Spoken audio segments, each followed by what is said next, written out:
A Turkish military operation against Kurdish militants in Syria is expected to top President Recep Tayyip Erdogan's agenda when he meets with his Iranian and Russian counterparts in Tehran Tuesday.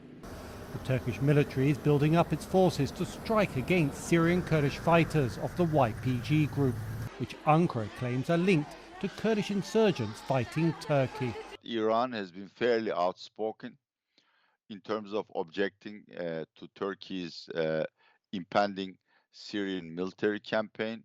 Perhaps he might go there to sort it out. With Turkish forces controlling a large swathe of Syria along Turkey's border, Tehran is wary of Ankara's expanding influence in a country it considers a close ally. Erdogan's efforts to overcome Iranian opposition are complicated by his rapprochement efforts with Israel and Saudi Arabia, both rivals of Iran. Iran and Turkey have a long history of managing rivalries, but analysts see the fact that Erdogan is visiting Tehran as a sign that a deal can be made. They will not both invite Erdogan to Tehran and then insult him by saying that if you are going to have good relations with Saudis and Israelis, then you will not welcome here. I don't think that would be the case.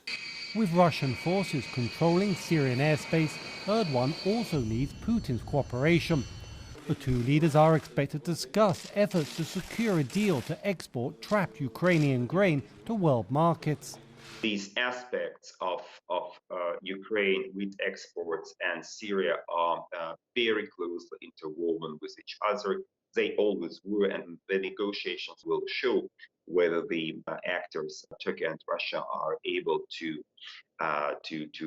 bargain over the entire geography of their interaction. Turkey recently hosted a four-way meeting with Russia, Ukraine and the United Nations, where officials said they made progress to release grain trapped at Ukrainian ports. Analysts see Erdogan's meeting with Putin as key to continuing the diplomatic momentum to secure a grain deal. They also say the gathering also underlines the Turkish leader's growing diplomatic prowess. Erdogan went to Saudi Arabia, is happy to talk with both Zelensky and Putin.